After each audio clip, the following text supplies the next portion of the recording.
Thank you very much. I have a few pictures, and I'll talk a little bit about how I'm able to do what I do. All these houses are built from between 70 and 80% recycled material, stuff that was headed to the mulcher, the landfill, the burn pile. It was all just gone. This is the first house I built.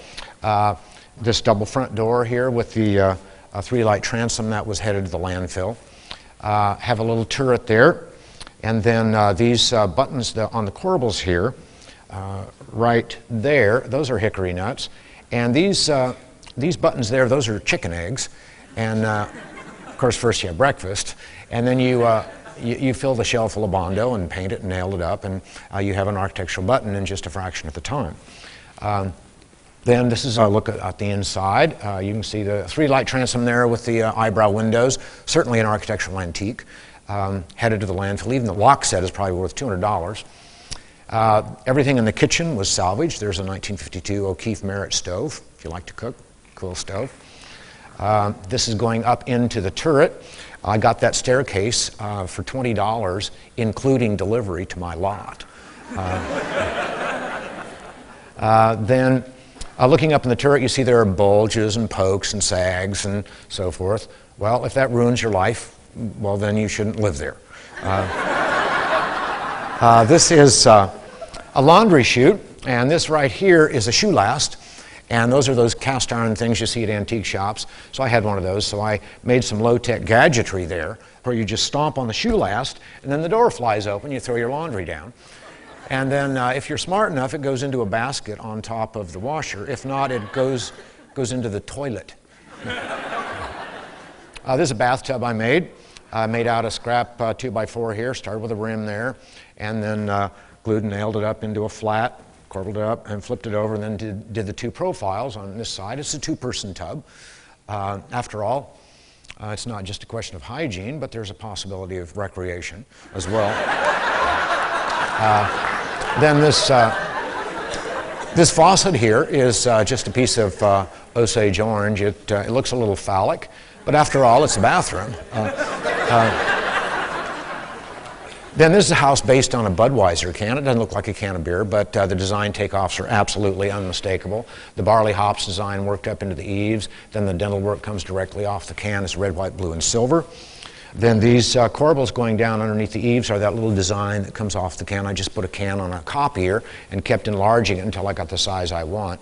Then on the can it says, "This is the famous Budweiser beer. We know of no other beer," blah, blah, blah, blah, blah, blah. So we changed that and put, "This is the famous Budweiser house. We don't know of any other house," and so forth and so on. Then there's a deadbolt. It's a fence from a 1930 Shaper, which is a very angry woodworking machine. And they gave me the fence, but they didn't give me the Shaper, so we made a deadbolt out of it. That'll keep bull elephants out, I promise. And sure enough, we've had no problems with bull elephants. The shower is intended to simulate a glass of beer. We've got bubbles going up there and then suds at the top with lumpy tiles. Where do you get lumpy tiles? Well, of course you don't. But I get a lot of toilets, and so you just dispatch a toilet with a hammer, and then you have lumpy tiles. And then the faucet there is a beer tap. This panel of glass is the same panel of glass that occurs in every middle-class front door in America. We're getting tired of it. It's kind of cliched now. So if you put it in the front door, your design fails. So don't put it in the front door. Put it somewhere else. It's a pretty panel of glass. But then if you put it in the front door, people say, "Oh, you're trying to be like those guys, and you didn't make it." So don't put it there. Then another bathroom upstairs. This light up here is the same light that occurs in every middle-class foyer in America. Don't put it in the foyer. Put it in the shower or in the closet, but not in the foyer. Then somebody gave me a bidet, so it got a bidet. This little house here, those branches there are made out of Bois d'Arc or Osage orange, and these pictures will keep scrolling as I talk a little bit. In order to do what I do, you have to understand what causes waste in the building industry. Our housing has become a commodity, and I'll talk a little bit about that. But the first cause of waste is probably even buried in our DNA. Human beings have a need for maintaining consistency of the apperceptive mass. What does that mean? What it means is for every perception we have, it needs to tally with the one like it before, or we don't have continuity and we become a little bit disoriented. So I can show you an object you've never seen before. Oh, that's a cell phone. But you've never seen this one before. What you're doing is sizing up the pattern of structural features here, and then you go through your data banks, cell phone, oh, that's a cell phone. But if I took a bite out of it, you go, wait a second. That's not a cell phone, that's one of those new chocolate cell phones. And you'd have to start a new category right between cell phones and chocolate.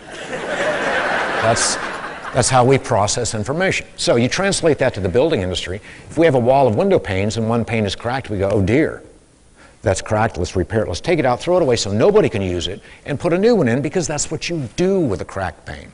Never mind that it doesn't affect our lives at all. It only rattles that expected pattern and unity of structural features. However, if we took a small hammer and we added cracks to all the other windows, then we have a pattern. Because Gestalt psychology emphasizes the recognition of pattern over parts that comprise a pattern. We'll go, oh, that's nice. So that serves me every day. Repetition creates pattern. If I have 100 of these, 100 of those, it doesn't make any difference what these and those are. If I can repeat anything, I have the possibility of a pattern. From hickory nuts and chicken eggs, shards of glass, branches, it doesn't make any difference. That causes a lot of waste in the building industry. Second is Friedrich Nietzsche, along about 1885, wrote a book titled The Birth of Tragedy. And in there, he said that cultures tend to swing between one of two perspectives. On the one hand, we have an Apollonian perspective, which is very crisp and premeditated and intellectualized and perfect. On the other end of the spectrum, we have a Dionysian perspective, which is more given to the passions and intuition, tolerant of organic texture and human gesture. So the way the Apollonian personality takes a picture, or hangs a picture, is they'll get out a transit and a laser level and a micrometer. Okay, honey, a thousandth of an inch to the left, that's where we want the picture. Right, perfect. Predicated on plumb, level, square, and centered. The Dionysian personality takes the picture and goes,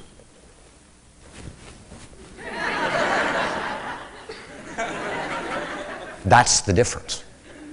I feature blemish, I feature organic process, dead center John Dewey. Apollonian mindset creates mountains of waste. If something isn't perfect, if it doesn't line up with that premeditated model, dumpster, oop, scratch, dumpster, oop, this, oop, that, landfill, landfill, landfill. The third thing is arguably the Industrial Revolution started in the Renaissance with the rise of humanism and got a little jump start along about the French Revolution. By the middle of the 19th century, it's in full flower. And we have doomaflogies and gizmos and contraptions that will do anything that we, up to that point, had to do by hand. So now we have standardized materials. Well, trees don't grow 2 inches by 4 inches, 8, 10, and 12 feet tall. We create mountains of waste, and they're doing a pretty good job there in the forest, working all the byproduct of their industry with OSB and particle board and so forth and so on. But it does no good to be responsible at the point of harvest in the forest if consumers are wasting the harvest at the point of consumption. And that's what's happening. And so if something isn't standard, oops, dumpster, oop, this, oop, warp. Now, if you buy a 2x4 and it's not straight, you can take it back. Oh, I'm so sorry, sir. We'll get you a straight one. Well, I feature all those warped things because repetition creates pattern, and it's from the Dionysian perspective. The fourth thing is labor is disproportionately more expensive than materials. Well, that's just a myth. And here's a story. Jim Tillis, one of the guys I trained, I said, Jim, it's time now. I got a job for you as a foreman on a framing crew. It's time for you to go. Dan, I just don't think I'm ready. Jim, it's time you, the Dan, So he hired on.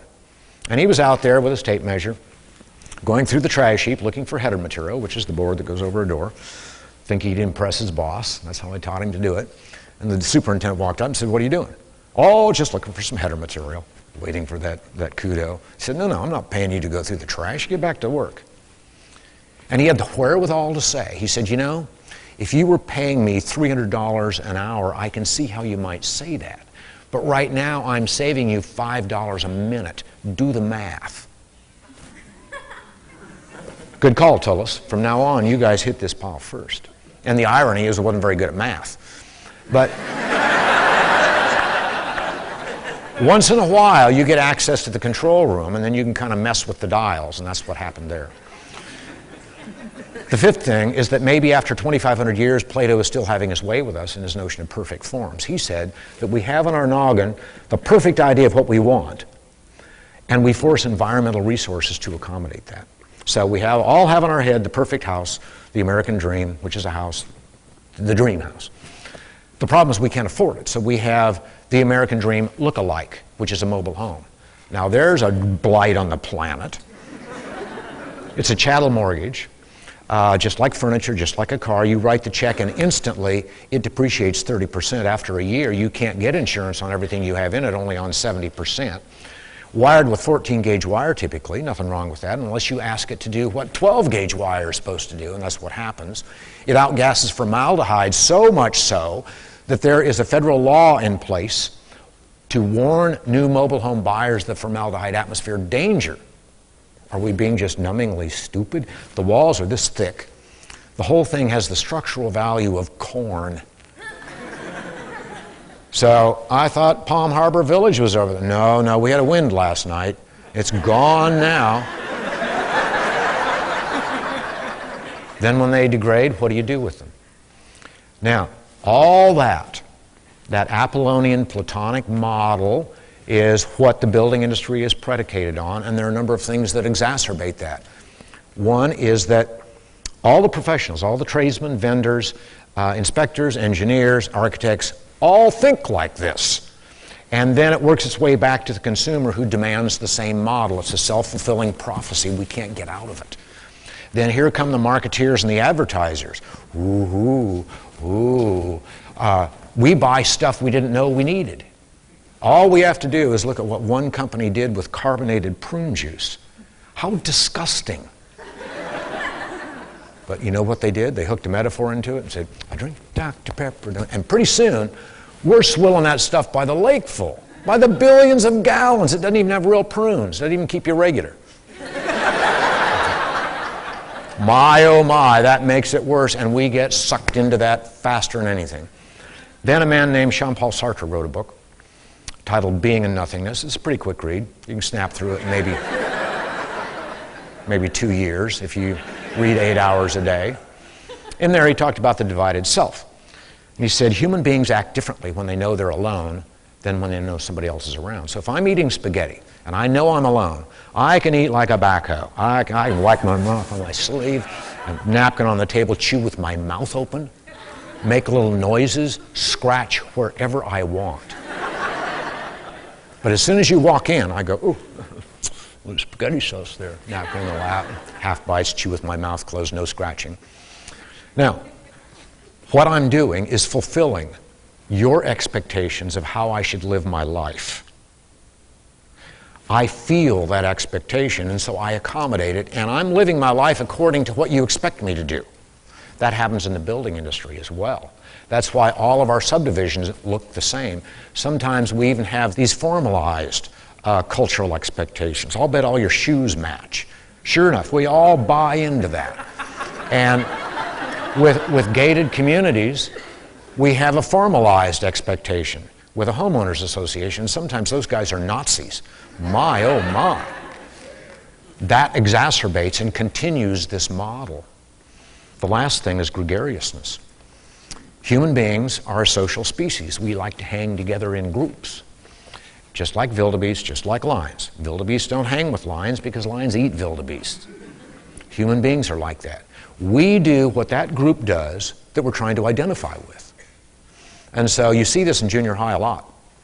Those kids, they'll work all summer long, kill themselves, so that they can afford one pair of designer jeans. So along about September, they can stride in and go, I'm important today. See, whoop, don't touch my designer jeans. I see you don't have designer jeans. You're not one of the beautiful. See, I'm one of the beautiful people. See my jeans? Right there is reason enough to have uniforms. And so that happens in the building industry as well.